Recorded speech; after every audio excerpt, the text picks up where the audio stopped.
I think a lot of this music stereotypically is being looked at as like amateur or unprofessional, but that's not the case. There's actually a lot of really advanced stuff happening in a lot of this. Hey everyone, how's it going? I hope you're doing well. For those of you who are new here, my name is Jacob Williams. I am a professional music producer and composer.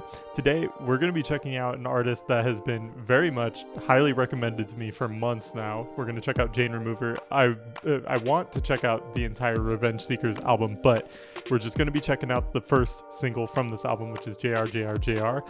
And in doing some research on Jane before I attempted this listening session, I did find a couple interesting keywords in my looking. I found hyperpop, EDM, and digicore, which is an interesting fusion. I'm excited to see how Jane kind of takes those worlds and collides them. Even though they are very similar in nature and in influence, they do have different nuances that make them stand out and stand apart from each other. So I am interested to see how Jane kind of puts their own unique twist on these genres. This might not be up in time, but if it is, Happy New Year. Hope you guys have a wonderful 2026. I'm hoping that things smooth out for 2026. I'm going to try to be a bit more consistent, both on here and with my Opal project and for work.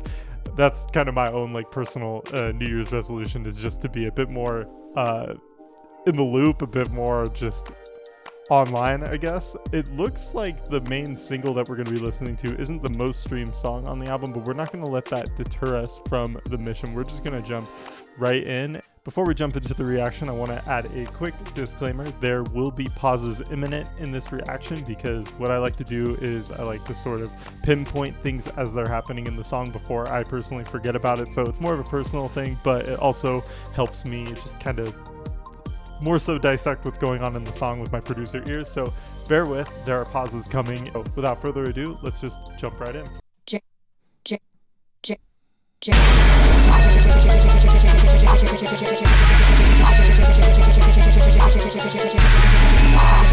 Oh yeah. Okay. You all never let me down. I know the vocals are coming in, but there are a lot of different things going on here. We have this really interesting sort of blade style pad that's sort of caking the bottom layer of the mix. Then we also have this very repetitive vocal chop being arpeggiated at like a 16th note or a 32nd, depending on the song's tempo. And what that's doing is it's kind of allowing nice percussion layers being done with the vocal instead of just hi-hats. It's more of a textural thing and more of a feeling thing than anything else. But I do really like it. I like the aesthetic. And one thing I'm hearing very deep into the recesses of this mix so far is this really cool, almost funk style little keyboard riff happening back there. It's just kind of going bum, bum, bum. It's very single note, very plucky, but that's in itself adding a lot of texture and depth so far. Let's keep it going.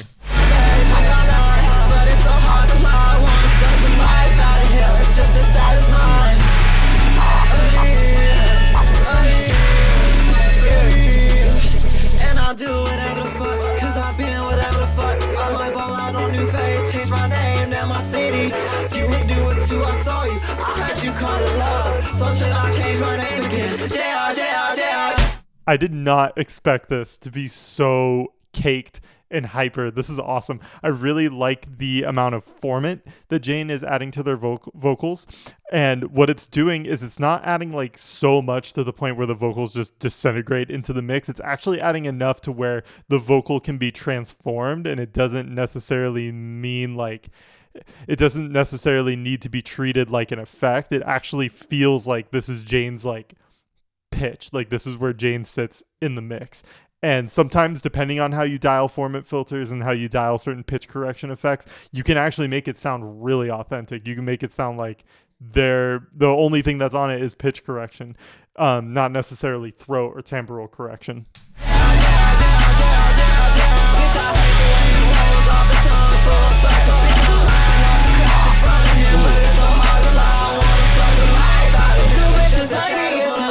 There's like a snare in the background right there that has a bit of distortion on it, as well as a cone filter. And what that's doing is it's kind of adding a bit of an industrial energy to the song. I know it's mostly meant to be digicore, you know, just very spontaneous, very digital sounding rap with a bit of EDM and bass influence. But the distortion is kind of giving it a bit of an edge, a bit of a grit. That way it's not just relying on the melodics. It's actually very, actually more rooted in alternative than anything else.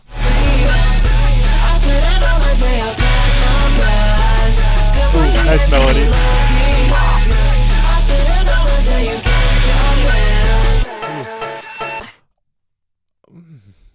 Again, I'm surprised by the smallest things, because like that guitar feedback thing, we're getting Fate of Ophelia throwbacks on that one. The feedback right there acts like a perfect transition for something like this, because if you don't want your transition to be as obvious, if you just want it to feel like a stop in the vibe, but then something light just brings back the downbeat of whatever track that you're rapping over or singing over. Sometimes something light like guitar feedback does that, because it doesn't take up a whole lot of mix room. It just takes up a lot of stuff into the high range. And it's a really creative way to add a transitional effect to your mix.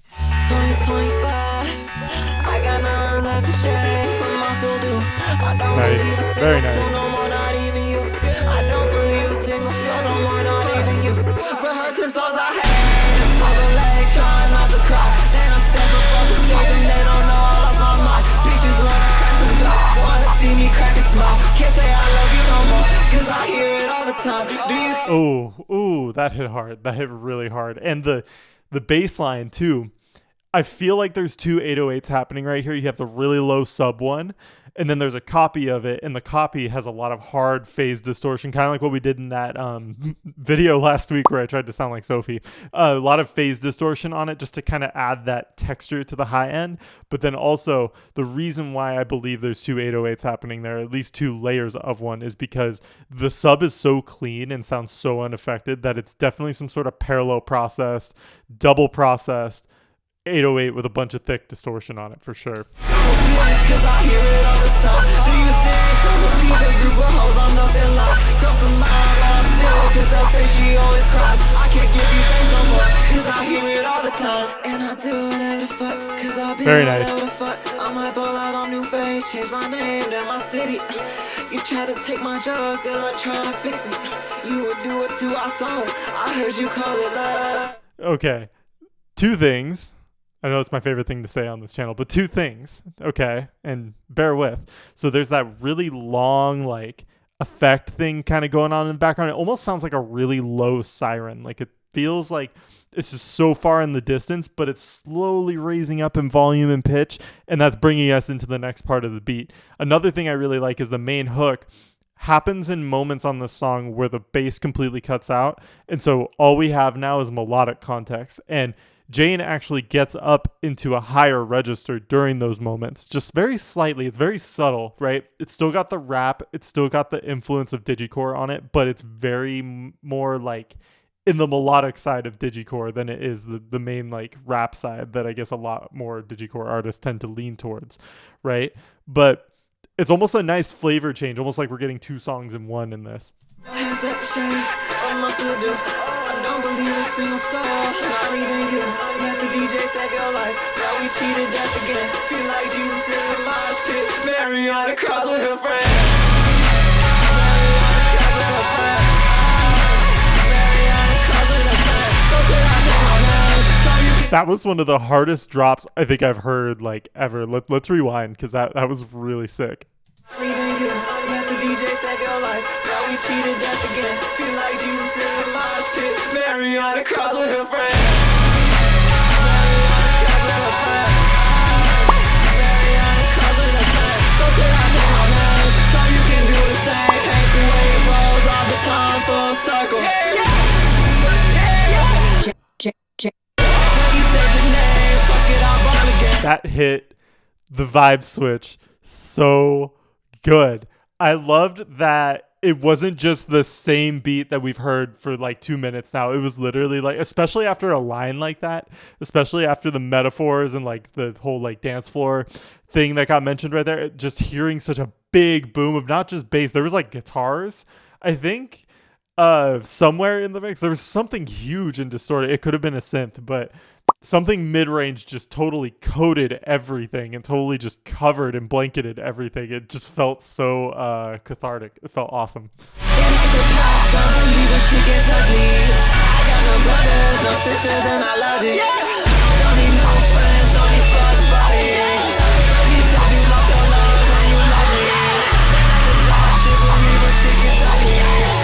Oh, there's like screams in the background. There's like harsh, like fry heavy or false chord scream. I can barely tell, right? But there's like screaming layers in the background, definitely leaning more into that alternative territory. I didn't see alt or rock or metal anywhere in Jane's like descriptors when I did some quick research. But again, I think we're in this space of music where like anything is possible. You could literally experiment with anything and throw it together and make something really sick, and that's exactly what we're listening to right now.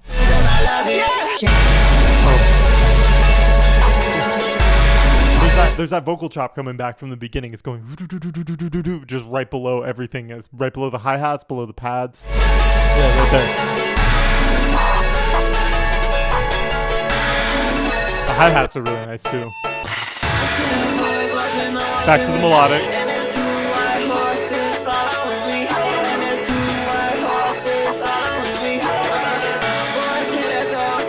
Quick thing, so you have that like crazy caked auto-tune vocal in the middle, and then over in the back we got these like delay vocals that are kind of shouting and like kind of going wop wop wop wop wop wop wop wop on every like fourth beat, and that adds a lot of depth to the vocal. That way it just doesn't feel like the same rhythm all the time. It feels like it's almost like a polyrhythm.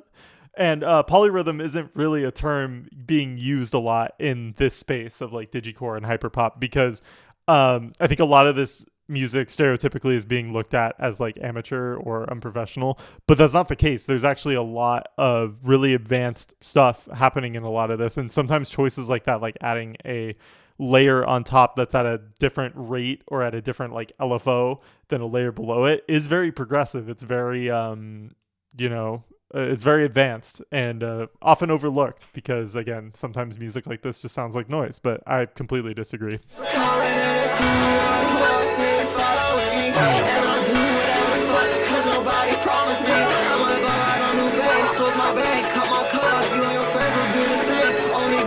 Shit hard, let the DJ save your life. Bro, we cheated death again. Feel like Jesus in the mosh pit behind me. I should've known the day I passed my past. So do you wanna know what's happening?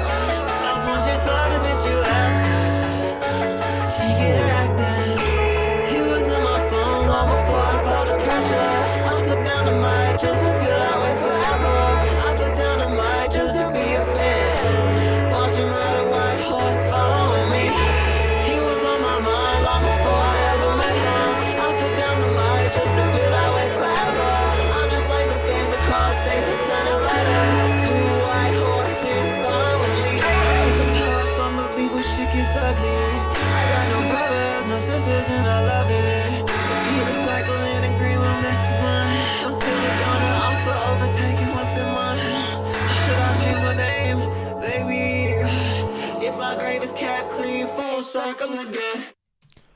That was a really emotional ending, and I like that a lot of the distortion and a lot of the saturated qualities of the mix fell through, and it actually felt very clean towards the end right there. Like all the hype died down, and Jane's lyrical spew just kind of came forth to the front more so, like the party's over. That's the vibe that it gives me, and I really like that. It kind of showed a bit more diversity and made me really want to check out more of Revenge Seekers. But for those of you who know Jane Remover, what do you guys think? Like what would be a good song to check out next? I really liked the overall trap, digicore, hyperpop fusion. There's even some emo and alternative in there. A lot of rap influence, but again, it's just this really sweet cross-pollination of all kinds of different genre styles put into one. And again, I liked all the A-B sections. I liked that interesting little outro where things kind of started getting a bit more peaceful, a bit more calm. Felt more like an outro. And again, this is the last song on the album, even though it was the first song to be dropped from it. But what do you guys think? Should I check out more of this? I'm tempted to check out Dancing with Your Eyes Closed or Psycho Boost with Danny Brown because I love Danny Brown. I think Danny Brown has an album out now. Yeah, Stardust. I haven't checked it out yet, so that might be something we'll have to. Oh, there's an Underscores feature on here, and Frost Children and Quadeco. Yeah, we're going to be checking this out. Loving all the different styles culminating on this. Loved hearing really a lot of inspiring sounds from it too. But let me know what you guys think. Let me know what you guys want to see more of next, and have a great rest of your day, and Happy New Year.